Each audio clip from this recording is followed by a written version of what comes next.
Suivre la position de vos mots-clés dans Google, c'est indispensable en SEO. Alors je vais vous montrer comment faire ce suivi du positionnement dans RM Console. Une toute petite parenthèse, on va voir que pour ajouter des mots-clés ou des groupes de mots-clés, eh bien, il vous suffit en haut de l'interface de cliquer sur ce bouton bleu. Et ensuite, vous vous laissez guider dans l'interface. Évidemment, vous aurez une autre vidéo qui vous détaille précisément comment gérer ces mots-clés ou ces groupes de mots-clés. Alors, désormais, je vais pouvoir passer en revue les différents rapports. Vous verrez qu'il y a 3 onglets, tous les mots-clés, détail d'un groupe et comparer des groupes. On va tout simplement les prendre l'un après l'autre. Je vous fais un petit tour dans l'interface. Je vais dans le module positionnement. Je retrouve en haut le bouton bleu pour ajouter ou modifier des mots-clés ou des groupes de mots-clés. On verra ça donc dans une autre vidéo, mais là, je me concentre sur ces 3 onglets. Tous les mots-clés, ou détail d'un groupe de mots-clés, ou comparer des groupes de mots-clés. Pour l'instant, je reste sur le « tous les mots-clés ». Donc, qu'est-ce que je découvre? Plusieurs graphiques et tableaux. Le premier, il fait le bilan visuel de la répartition de vos mots-clés selon, en fait, la position atteinte. Donc, ce graphique, c'est quoi?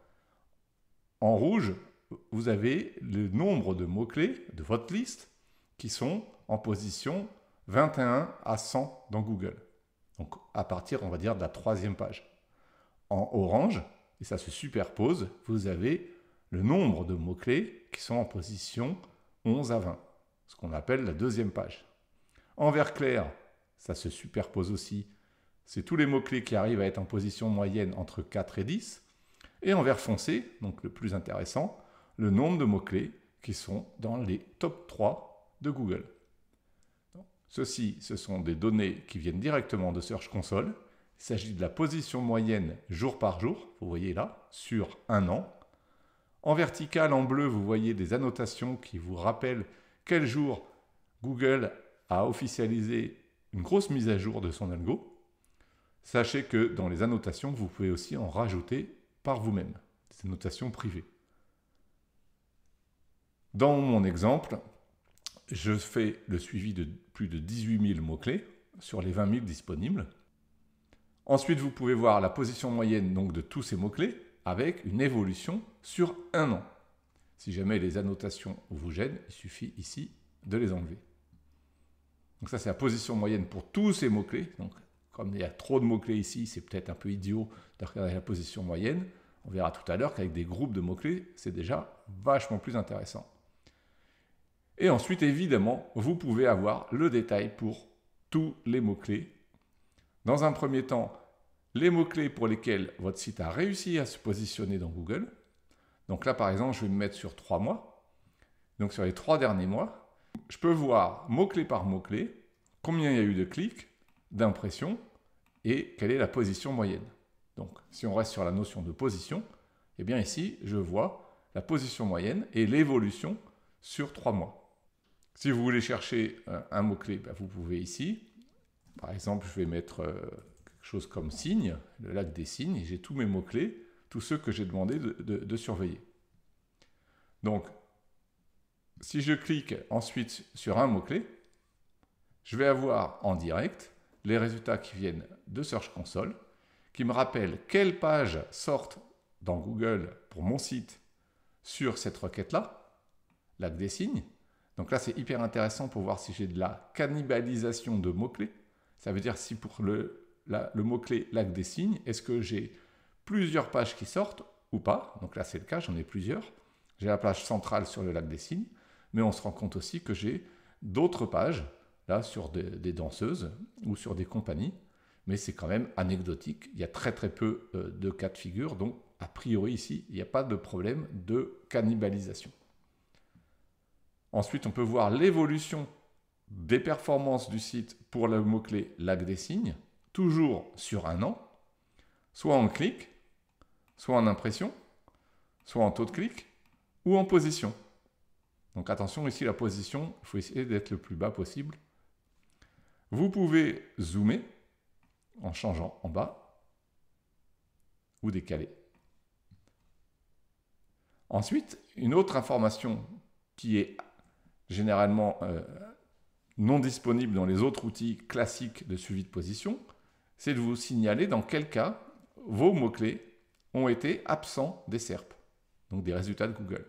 Donc ici, sur les 18 000 mots-clés, eh bien, il y en a 1900 qui ont été absents des SERP depuis 3 mois. Ça veut dire que soit le mot-clé n'a jamais été cherché, pour certains c'est sûrement le cas, parce que c'est des requêtes peut-être trop longue traîne que j'ai mis, soit le site n'est pas positionné en page 1 de Google, ou peut-être en page 2, mais l'internaute n'est pas allé assez loin dans les pages de résultats. Donc là, vous avez une information sur la réalité de ce que les internautes font dans Google, et c'est très intéressant d'avoir ici la liste des mots-clés qui ont été absents des SERP. Un peu partout, vous avez des moyens de télécharger au format Excel, ici, là, voilà. Je vais vous faire ce petit résumé maintenant dans mes captures d'écran. Donc, l'onglet tous les mots-clés, vous avez vu qu'on peut avoir la répartition avec les annotations pour les core updates ou les autres mises à jour de Google. On peut voir l'évolution de la position moyenne. On peut avoir des détails par mots-clés. Et pour chacun de ces milliers de mots-clés, eh bien, si on clique, on peut avoir des détails. Quelle page se positionne, quelle performance depuis un an. Voilà, ici j'ai donné un exemple. Je clique et j'arrive ici sur la liste des pages et ensuite sur les performances de ce mot-clé. À la différence des outils de positionnement classiques, vous avez non seulement la position, ça paraît logique, mais ici vous avez toujours la notion de trafic, que ce soit des clics ou des impressions, c'est-à-dire le nombre de fois où votre site est apparu dans Google pour le mot-clé concerné. Et je termine par tous les mots-clés pour lesquels votre site n'est pas apparu jamais dans les pages de résultats de Google. On va pouvoir passer à l'onglet « Détails d'un groupe ». Donc ici, on part du principe qu'on a déjà défini des groupes de mots-clés et on voudrait savoir comment se répartissent les mots-clés selon leur position pour chacun des groupes. Donc, on va aller voir ça dans l'interface. Donc ici, je clique sur « Détail d'un groupe ». Et là, dans mes groupes, disons que je vais prendre le groupe Grand Écart. Donc j'ai mis 112 mots-clés sur la thématique du grand écart. Et ça me permet de voir l'évolution. Bon, bah là, on se rend compte que justement, le site il a été travaillé juste à cette époque, il y a un an. Des pages ont été créées sur le grand écart pour les danseurs.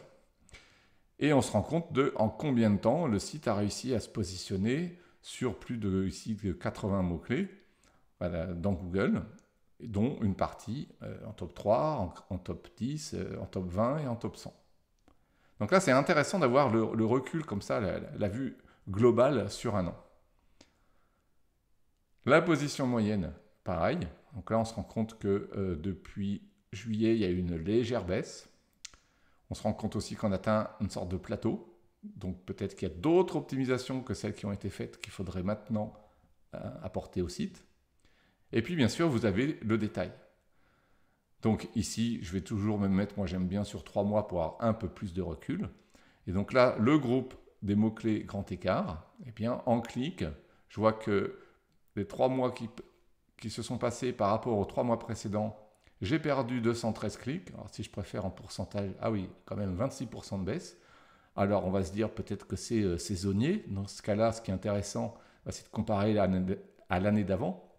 Bon, ici, ce n'est pas forcément le meilleur groupe que j'ai choisi parce que la comparaison à l'année précédente ne peut pas vraiment se faire. Les pages venaient tout juste d'être mises en ligne. Mais si je prenais un autre groupe, eh bien, en haut, là, eh bien, je pourrais comparer avec, j'en sais rien, je vais prendre Marseille. Donc, pour les 354 mots sur Marseille, eh bien, ça donne quoi? La position moyenne, ok, c'est stable. Et sur 3 mois, en pourcent par rapport à l'année dernière, ah bah là, je suis en baisse. Voilà, il y a 40% de baisse et pareil sur un an. Voilà, et donc ensuite, vous avez évidemment la même chose que tout à l'heure, hein, le détail par mot-clé. Donc ici, si je clique sur un mot-clé, je vais avoir toutes ses performances, etc. Donc là, l'intérêt, c'est de se concentrer en fait sur un groupe de mots-clés. Vous devriez aller lire le guide qui vous conseille sur comment bien utiliser les groupes de mots-clés et notamment quelles idées on vous conseille dessus et notamment quel groupe de mots-clés il faut créer pour que ce soit intéressant, utile, efficace. Je reviens sur mes slides pour mon résumé. Donc pour chaque groupe, on a vu qu'on peut voir la répartition des mots, la position moyenne, on peut comparer les clics, on peut voir le détail des mots-clés et la liste des mots-clés absents. C'était exactement comme pour l'onglet tous les groupes, mais là on était centré sur un seul groupe de mots-clés. On va pouvoir terminer avec le dernier onglet qui s'appelle comparer des groupes, où là l'intérêt ça va être quoi? Une vue d'ensemble, mais pas d'un seul coup de nos milliers de mots-clés. Ça va être avec une granularité qui est différente parce qu'on va avoir le détail groupe par groupe. Et si jamais il y a des groupes de mots-clés qui sont comparables entre eux, ce n'est pas toujours le cas, ça dépend comment on a défini nos groupes, et bien là ça va être intéressant de comparer leurs performances, notamment en position moyenne, et éventuellement aussi en trafic, si jamais c'est le même genre de mots-clés avec les mêmes volumes de recherche. Prenons un exemple. Je vais ici. Alors là, par défaut, dans la comparaison de groupe, ils sont tous sélectionnés.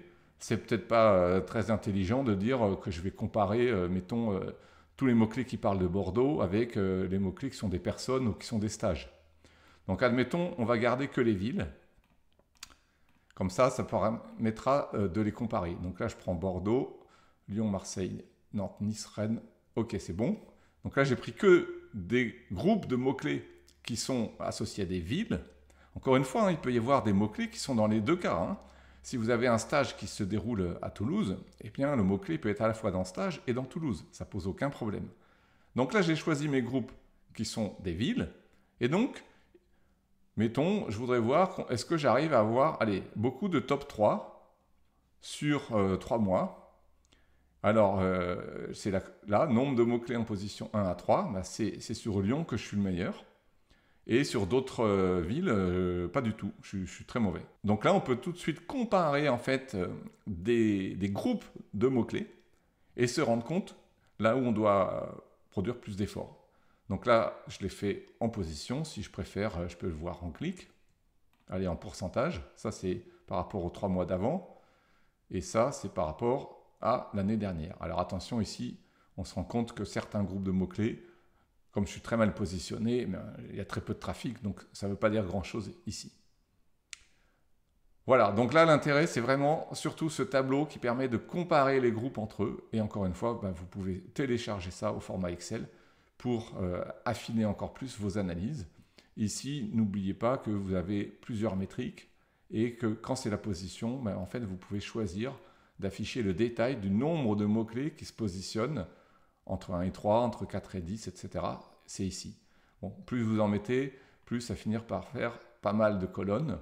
Donc dans l'interface web, c'est peut-être pas toujours facile à regarder. Voilà, si vous pouvez faire défiler comme moi ici, tant mieux. Sinon, vous le téléchargez au format Excel. Et là, peut-être ça sera plus agréable pour vous de traiter les données dans Excel. D'un autre côté, en général, rien que les toutes premières colonnes, elles permettent de bien se faire une idée. Voilà, donc je vous encourage à aller voir le guide qui vous conseille sur comment créer et quel groupe de mots-clés créer. Je vous mets le lien en bas de la vidéo si vous la regardez sur YouTube ou sur la page tout simplement dans l'interface.